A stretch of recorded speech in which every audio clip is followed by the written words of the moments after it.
За сайн уу манайхан Crime Story цогтой иргэд тавтамаар л та манай цогийг анх удаа сонсч байгаа бол энэхүү цог маань болсон явдал болон бодит гэмт хэргийн талаар ярьдаг цог байгаа. За энэ удаагийн дугаараар та бүхэндээ Америкийн нэгдсэн улсад болсон нэг аимшигтай гэмт хэргийн талаар бүх бүтээлийг нь ярьж өгөхөр бэлтгэлээ. За ингээчүүд хэрэг рүүгээ орцгоё. 2012 оны 9 сарын 29-ний өглөөний 9 цагийн үед 911 дуудлага ирсэн.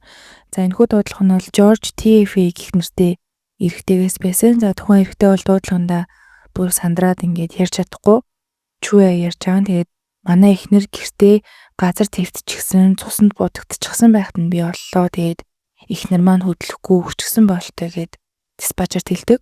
Диспатчер өөдөөс нь хамгийн сүүлд чи эхнэрээ хизээ харсан бэ гэд асуухт нь Жорж би гал сүнэгч байгаа юм аа. Тэг би өчигдөр ээлжтэй байсан, бүтэн ажил дээрээ байсан. Хамгийн сүүлд би эхнэрээ гэх юм бол 36 цагийн өмнө харсан гэд сандарсан тийм нэг аимшигтай дуудлага өгдөг. За дуудлаган дээр гарч байгаа гэртээ амнаас айлцсан эмэгтэй бол Шоно T.F. гэдэг нэртэй эмэгтэй байгаа. Би тэгээ цаашдаа Шоно гэд дуудаа тавья. Шоно 1966 оны 3 сарын 13-ны өдөр Америкийн нэгдсэн улсын Ютад төрсөн. Тэгээ сүүлд Ютагаас Виржиниа руу нүүгээд Солт Лейк ахлах сургуульд орсон. Тэгээ 1984 онд бол тэр ахлах сургуулаа төгссөн мэлээ. Шоно хүүхэд байхын л ер нь маш нээлттэй, сэргэлэн, цаваа охин байсан. Тэгээ ахлах сургуультай байхдаа сургуулийнхаа нөгөө cheerleader гэдэг хөгжөөнд дэмжигч болоод тэгээ сургуультай бол маш алдартай байсан. Тэгээд маш олон хөвгүүд араас нь гүйдэг тийм алдартай, сайн сурдаг охин байсан. Шоно ном унших дуртай, тэгээ бас зураг зурах дуртай байсан юм билээ. Тэгээ багаасаа л ер нь маш эмгтээлэг байсан. Шоно бол ягаан өнгөнд дуртай байсан. За тэгээд ахлах сургуулаа төгсөөд 1994 онд 28 наснда Шоно өөрийнхөө эгчтэйгээ ер нь ойр байх гээд Лас Вегас руу нүүсэн. Тэгээд Лас Вегаста амьдарч байгаа. Тэгээд харамсалтай 8 насаа алдах хүртлээр бол энэ хоттой амьдарч исэн юм билээ. Эхлээд нүүж очоод Шоно ер нь гоо сайхны бараа зардаг байж агаад 2001 онд 35 наснда Palms гэдэг казинод коктейлийн зөөгчөөр ажилд орсон. Тэгээ энэхүү казино нь бол 2001 онд бол яг Шоног ажилд ороход нь бол анх нэгдсэн. Тэгээ Шоно бол яг энэ казиногийнхаа анхны яг цөөхөн ажилтнуудын бол нэг юм билээ. Тэгээ тийм ч болохоор ер нь маш их нэр хүндтэй, туршлагатай нэг юм байсан. Шоно тэгээд ер нь энэ ажилдаа маш их дуртай байсан. Тэгээд дуртайгаасаа гадна энэ ажил нь ер нь нэлээд зэн цалин олдог. Тэгээд жилдээ бараг л $100,000 цалин авдаг байсан. Тэгээд энэ нь бол 2000 оны ихэнх үе гэхэд бол маш сайн цалиндаа орно. Тэгээд сайн тип авсан өдрөө нэг өдөрт гэхэд л $500 хүртэл ер нь нас юм цалин авдаг байсан. Тэгээд энэ өнөөдрийн ханшаар бол нэг ойролтоогоор $1000 юм билээ. Тэгэхээр ер нь харьцангуй нэлээд өндөр цалин авдаг байсан. За тэгээд найзууд нь болон гэр бүлийнх нь ер нь Шоног ер нь үнэхээр хайр цацруулсан, дандаа энийгээд л явж идэг, ийдэг, сайхан сэтгэлтэй эмэгтэй байсан гэд ер нь бол дандаа ярьдаг. Тэгээд ажлынх нь бол Шоног нэг ч удаа хөмсгөө зангидсан, ууралцсан, стресстэй явж байгааг нь бол харж байгаагүй гэдэг. За тэгээд 2001 онд ажилд ороод удаагүй байхдаа 2002 онд казино дээр ажиллаа хийж агаад өөрийн нөхөр болох George T.F.-тэй танилцсан. Жорж Шоногоос 6 насаар дүү юм билээ. Тэгээд Жоржийн хувьд бол Лас Вегаст гал сүнэгч хийдэг байсан. Тэгээд Жоржийг ер нь хүмүүс бол юм family man гэж тодорхойлдог. Тэгээд үргэлжлэн гэр бүлийнхэндээ ялангуяа ээжтэй маш их санаа тавьдаг. Тэгээд сар өөр цалингаасаа тогтмол ээж рүүгээ мөнгө явуулдаг гэд ер нь юм айгүй юм гэр бүлсэг юм залуу байсан юм лээ. За тэгээд мэргэжлийн онцлогоо шалтгаалаад ер нь дандаа мэдээж ээлжийн ажил хийдэг байсан.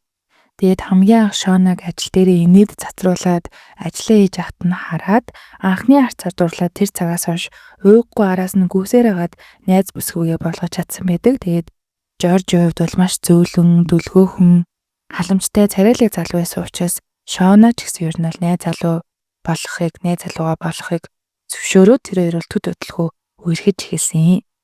Танилцсанаас 2 жилийн дараа Шоно төрөөд Мэдисон гэх хөрх охинтой болсон. Тэгээд 2 жилийн дараа буюу 2006 онд танилцсанаас 4 жилийн дараа гэсэн үг 2006 оны 3 сарын 16-ны өдөр тэр хоёр хурмын хийсэн. За тэгээд Жоржийн найзууд нь ер нь эсвэл ажлынх нь ч юм уу Жорж Шонод бүр өөрөөсөө ч илүү их хайртай хаа зөвхөн эхнэр охин хоёроо л гэдэг залуу шүү гэд ер нь бас ингээд тоглож шогддог байсан юм билээ. Тэгэхээр ер нь бол эхнэр охин хоёртой бол маш их хайртай гэж одоо хүмүүс зөндөө хэлдэг байсан. За тэгээд ийм хайртай байсан эхнэрээ өөрийн охинтойгоо хамт гэртээ ирээд өөрийнхөө нүдээр аимшигтайгаар алуулсан байгааг бол одоо харсан цагдаа нар бол Жорж болон Мэдисон охиныг бол эхэндээ бол маш ихээр өрөвдөжсэн. Цагдаа нар дуудлага авсны дараа хэргийн газарт бол нэг удаагүй маш хурдан яаралтай ирж үцгэд хэргийн газар бол 46 настай Шона Тифи гэх эмэгтэй амнасаа алдсан байсан. За тэгээ шүүх шинжилгээгээр бол Шонагийн биеийг шинжлэхэд нийт 17 удаа толгой болон цээжийн хэсэгтээ алхаар зохиулсан. За тэгээ хүчтэй олон удаагийн давтамжтай толгоондоо зохиулснаасаа болж цус алдан насурсан гэдэг дүгнэлтийг бол шүүх шинжилгээгээр гаргасан. Тэгээ ингэж олон цус алдахтай нөгөө Шонагийн гавлын яс нь маш олон газар цөмөрсөн байсан. Тэгээ тэрнээс нь ер нь цус алдаад насурсан юм байлээ. За тэгээ толгой цээж хэсгээс гадна гарных нь хуруунууд нь хугарсан байснаас нь үцгэд ер нь өөрийгөө хамгаалах гэж бас үдсэн байна гэж дүгнэлтээр гарсан. За хэргийн газраас гол нотлох баримт болох одоо алах яг цогцсны хажуунаас бол олцсон. Тэгээ алах нь гэтээ олдохдоо ингээ шисгээрээ юм хугарчихсан байдалтай олдсон. Тэгээ мөрдөн байцаалтын үеэр ер нь бол алуурчныг ишийг нь ингээ хугарталн зохиод тэгээ хугарчгаар нь зохио болоод хэргийн газраас цугтаасан гэж ер нь бол сэж хэлж ийсэн. Тэгээ Шонагийн зохицол болохоор унтлахын өрөөндөө биш том өрөөндөө гадуур хувцастайгаа байсан учраас Шонаг сэрүүн байсан гэж үзэж байгаа. Тэгээ хэдий сэрүүн байсан ч гэсэн маш хурцтай богино хугацаанд олон цохилгод хүн бол өөрийгөө ингээд хальтхан хамгаалаад газар унсан байхаа гэж ер нь бол шинжилгээгээр гаргасан. За тэгээ хэргийн газар байсан Шонагийн зохицсноос харахад Шона ер нь ингээд ерөөсөө олон газар руу хөдлөөгүй байсан. Тэгээд цус нь энэ тэнд биш ганцхан одоо цогцсных нь биеийг нь ойролцоо урссан байгаас үзэхэд эхэлж нэг одоо захиулаад тэд нар унсан газраа бол яг амнасаа одоо алдсан гэж бол цагдаа нар үзэж байгаа. Өдөр бүр тэгээд ийм шаргуу хөдөлмөрлөж тэгээд амьдралынхаа төлөө зүтгэжсэн ийм жирийн эмэгтэйг одоо хин ингэж харгас хэрцгийгээр онц хэрцгийгээр одоо хүмүүс юм бол хэд хүмүүс бол маш их гайхажсэн. Тэгээд хэргийн газраас олдсон хамгийн том нотлох баримт бол мэдээж алах байгаа. За тэр алхан дээр байгаа ДНХ-ийг шинжилүүлэхээр бол яаралтай явуулсан. Тэгээ Шона гэмт хэрэг ер нь гарсан өдөр шөнийн 3 цагт ажлаасаа тараад бүртгэлээ ингээ үүдэндээ хийлгэж байгаа нь бол казиногийнх нь камерт бичигдсэн байсан.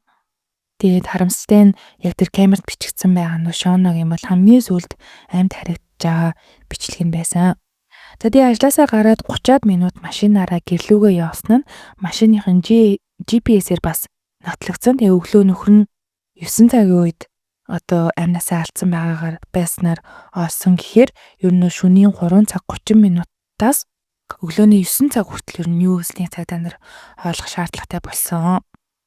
За тэгээд аливаа ер нь иймэрхүү гэмт хэрэг гарахад мэдээж одоо гэр бүлийн хүнийг нь хамгийн түрүүнд цэжгэлдэг. Тэгээд нөхрөөс нь шууд мэдүүлэг авсан. Тэгээд нөхрөөс нь мэдүүлэг авахд Мэдисон гээд охинтойгоо их нэртэйгийн гурван авлыг цуг амьдрдаггүй тухайн үед бол амьдрахгүй байсныг нь бол цагдаа нар олж мэдсэн. Гэмт хэрэг гарахаас 3-4 жилийн өмнө 2008 оны хавтаа ер нь тэр хоёрын гэрлэлт баг багаар бүтлгүүтэж эхэлсэн юм билээ. Тэгээ хоорондоо хаагаралдаад бие бинийгээ хардаж эхэлсэн. Тэгээ хэдий ингээд хүмүүст хамгийн аз жаргалтай гэр бүл шиг харагдчихсэн ч гэсэн бодит байдал бол ерөөсөө тийм байгаагүй. 2008 онд Америкийн нэгдсэн улсын эдийн засаг ер нь нэлээд хүндэрч эхэлсэн. Тэгээд Жорж бас яг тэр үед ажлаасаа хэсэг хаалгацсан билээ. Тэгээд тэр энэ хугацаанд бол гэртээ байгаад охин Мэдиснаа харж ирсэн. Тэгээд яг энэ гэртээ байх хугацаанд бол Шонаг ер нь айгүй их хардаж эхэлсэн. Тэгээд дандаа шөнө ажилдаг. Тэгээд казиногийнхоо нөгөө юм дөрмийн дагуу цаанаас нь нүгсэн баа зэрэг юм ил задгаа гарсан хувцс өмсөх систем байт юм лээ. Тэгээд тэрийг нь Жорж хараад энэ ажлаа бойлж яг л одоо биеийн үнэлгэжийг харагдаж байна гэх битээр ер нь бол ийм доромжилж эхэлсэн байдаг. Тэгээ Шонагийн хувьд л мэдээж энэ ажлаасаа гарахгүй гэдэг би асууртай байсан. Тэгээ өөрийнх нь хамгийн дуртай ажил өөрт нь бол маш үнцэнтэй ажил. Тэгээ дээрэс нь маш их мөнгө олоход нь тусалдаг учраас ер нь бол Жорж бол одоо гарахгүй гэдгийг байсурт нь бол маш дургуутдаг байсан. За тэгээд 2-3 жил ер нь хоорондоо ингэж хэрэлдэж жагаад Шона сүүлдээ бол бүр тисгээ болоод гэмт хэрэг гарахаас 5 сарын өмнө буюу 2012 оны 4 сард охиноо дагуулад гэрээсээ явж цал хөргөдлөө шүүхт өгсөн юм билээ. Тэгээд Шона хэдий тэгээд нөгөө охиноо дагуулад явсан ч гэсэн өөрөө нөгөө шүн болтол ажилдаг. Тэгээ Жорж болохоор бас 24 36 гэдэг дандаа юм олон цагаар ээлжээр явцдаг байсан учраас Жоржийн ээжэнд нь ер нь Мэдисон гэд охиноо ер нь үлдээгээд тэгээд ингээ 90 очоо аваад аав ээж хоёр дөрөө байдаг байсан юм лээ. Тэгээд ингээ гурван талд ер нь бол ийм тустай хэсэг 4-5 сар амьдэрсэн. 4 сард гэрээсээ явснаасаа хойш зуны турш ер нь бол Шона Жорж хоёр бол гэрэлтэй авч үлдэхээр бол хичээсэн боловч багхгүй байсан. Тэгээд за ер нь бол босхгүй мэн гээд 9 сард бол бүр шийдээд Шона бол өргөдлөө өгөөд 9 сарын сүүлээр энэ одоо шүүх хурлынхаа хариу гарах байсан юм лээ. Гэмтэрэг гарахаас 3-7 өдрийн өмнө буюу 9-р сарын ихээр Шона ажлаасаа тараад шөнө гэртээ ирэхэд нь байшинд нь хулгай орсон байсан. Тэгээ хулгайч гэрт нь ороод Шонагийн одоо нөгөө гэрэлтийн сүүн бүгжийг нь хулгайлаад за гэрт нь усанд ороод тэгээ гэрт нь нэм жижиг хэмжээтэй юм эрэгтэй хүний дотор хувцас центр үлдээсэн байсан. Тэгээд ер нь л айгүй с ижигтэй юм сонин үйлдэл гаргацсан байхад тэгээд ерөөсөө Шона бол тайгаагүй угаасаа юм одоо өөдрөг хүн учраас тэгээ за гэд гэрийнхаа бүр юм цоожигт сайжруулаагүй зүгээр л тухайн үед бол үлдээчихсэн. За тэгээ тухайн өдөр бол мэдээж одоо 4-5 сарын өмнө гэрээсээ явчихсан ганцаараа амьдарч исэн охин нь тусдаа нөхрөөсөө салах гээд өргөдлөө өгсөн гээд мэдээж Шона бол стресстэй л байсан баг. Тэгээд стресстэй саяхан гэрт нь хулгай орчихсон, гэрэлт нь бүтлгүүдчихсэн. Охиноо ингээл сайн харж чадахгүйгээл шөнийн 3 хүртэл ажиллажсэн Шона бол мэдээж маш их ядарч гэртээ ирсэн нь бол гарцаагүй. Тэгээ гэртээ ирээд гэрлээ часаагаагүй том өрөөнөөсөө унтлахын өрөөрөө явах замдаа ийм амьсгалтайгаар бол амнасаа алдсан байсан. Гэмтэрэг гарсан шөнө бол Жорж шүнжин дуудлагатай байсан юм билээ. Тэгээ 24 цагийн ээлжтэй байж агаад өглөө тараад ээжийнхээсээ охиноо аваад Шонагинд үлдээх гээд ороод Шонаг хоснол тэр байсан. За тэгээ цагдаа нар Жоржоос мэдүүлэг аваад шалгасныхаа дараа Жоржийг бол өмнөх өдөр нь бүтэн ажил дээрээ байсныг бол баттай нотлох баримттай одоо илрүүлсэн учраас Жоржоос өөр бүр ямар ч сэжиглэх хүн бол цагдаа нарт юусаа байгаагүй. Мөрдөн байцаалт эхлээд 2 өдрийн дараа Вильям гэдэг нэртэй засварчин залуу цагдаа нарт өөрөө ирж мэдүүлэг өгсөн. Тэгээ энэ залуу нь болохоор Лас Вегаста олон жил амьдарсан тийм засварчин залуу байсан юм байлээ. Тэгээ гэмтэрэг гарсны маргааш нэг гэр оронгүй тийм нэг танил нь ирээд би хүн алчсан. Тэгээ би ерөөсөө харамсахгүй байгаа. Тэгээд би алхаар зөксөөр байгаад алчсан гэд өнгөрөөд ярьсан юм байлээ. Тэгээд тэр залуу тоглоод байгаа эсвэл өмнө яриад байгаа гэсэн мэдэхгүй ч гэсэн замартаж цагдаад мэдгдээгээд цагдаад мэдгдсэн юм байлээ. За тэгээ цагдаа нар бол шууд Вильям залуугаас сонсон даруйда хамгийн сүүлд уулзсан газар нь одоо ирсэн боловч байгаагүй. Тэгээд Вильям болохоор энэ залуу гэр оронгүй залуу тэгээ гэр оронгоосаа байхгүй энэ аваар ингээд хүмүүст багахан мөнгө төлөөд ойр зуур ажил хийж өгдөг залуу байгаамаа. Эсвэл та энэ тентхийн нөгөө бензин колонкуудаар бас байж магадгүй бензин колонкуудаар хар тамхи энэ дамлаж зардаг хүн байгаамаа. Тэгээ ойр орчмын энэ дүүрүү дотроо бензин колонкуудыг шалгаж үзээрэй гэж хэлснийхаа дагав цагдаа нарыг бензин колонкуудыг шалгаад үзэхэд тухайн одоо сэжигтэн залууг бол шууд үйлдэл дээр нь барьж авсан. Тэгээд тэр залуу бол яг халаасандаа хар тамхи хийчихсэн. Зараад яж хот нь бол үйлдэл дээр нь цагдаа нар барьж авсан. За тэгээд өөрийгөө хүн алчсан би алхаар зогсоор байгаад алчсан гэд одоо тэр танилдаа ярьсан залуу болохоор Greyhound Steven гэдэг нэртэй одоо залуу байсан. Тэгээд цагдаа нар шууд хэргийн газар барьж аваад цагдаагийн газраа авчираад байцаал тавхад Steven ба шууд би тийм яриаггүй би Stevenтэй одоо л тэр William их залууд би бол юу ч хэлээгүй гэд үгүйсгдэг. Цагдаа нар тий хэдий энэ үгүйсгээд мэдгүй гэж хэлсэн ч гэсэн хэргийн газраас олцсон ДНХ-ийг Стивентэй харьцуулаад үүсгэхэд буй яг таардаг. Тэ дээрээс нь Стивний амьдардаг нөгөө нэг гэр оронгуйчдын тэнд байдаг майханг нь цагдаа нар хайж агаад олоод нэгжлэг хийгээд үсгэхэд битүү юм цусулчихсан жийсэн өмдийг бас хуйлаад тавьчихсан байгааг нь олсон. Тэгээд тухайн жийсэн өмдөн дээр байгаа цусыг нь мөн шинжилээд үзэхэд энэ нь Шонагийн цус гэдгийг бол цагдаа нар тогтоосон. За ингээд ийм гарцаагүй нотлох баримттай болсон цагдаа нар бол байцаал давхад Стивен одоо үннээ хэлэхээс өөр харахгүй болсон. Тэгээд үннээ хэлж эхэлсэн. Тэгээд тэр өдөр би бол гэрт нь тэр эмэгтэй ирэхээс өмнө нууцаараа орсон. За би газар хэвтэж байгаа тэр эмэгтэйг орж ирэхийг нь хүлээсэн. Тэгээд орж ирэхээр нь би өөртөө байсан алхаараа өвтлэн цохоод тэр эмэгтэйг алсан гэд үннээ хэлсэн. За тэгээ цагдаа нарт хэдий ингээд үннийг хэлсэн ч гэсэн үннээ хэлээд маш 2 хоногийн дотор гэмт хэрэгтнийг олсон ч гэсэн цагдаа нарт бол яагаад гэдэг асуулттай нүүр тулгарсан. Яагаад ийм танихгүй эмэгтэйн гэрт нь ороод хідэн цагт эрхийг нь мэдээд хүлээгээд одоо хулгай чийгээгүй хүчрхийлээч хүү зүгээр л алах болов гэд цагдаа нар бол нилээн гайхсан. Тэгээд Стивен бол нэмж мэдүүлэг өрөөсөө өгөхгүй байсан. Тэгээд хэдий гэмт хэрэгтэй барьсан ч гэсэн цагдаа нар бол Стив ерөөсөө нэмж мэдүүлэг өгөхгүй байсан учраас цагдаа нар өөртөө мөрдлөхөө дахиад цаашдаа үргэлжлүүлэх шаардлагатай болсон. Тэгээд цагдаа нар Стивний гар утсыг нь шалгасан. Тэгээд гар утсан дээрх дуудлага болон мессежийнх нь бүх бүтээлийг нь шалгасан. Тэгээд утсыг нь шалгаж байхдаа цагдаа нар бүр хинэж төсөөлөөгүй нэгэн зүйлийг олсон. Энэ нь болохоор Стивний утаснаас одоо Шоногийн нөхөр болох Жоржтой уцаар яасан байсан бүртгэлийг нь цагдаа нар олоод шууд Стивнээс асуусан. За энэ хин бэ?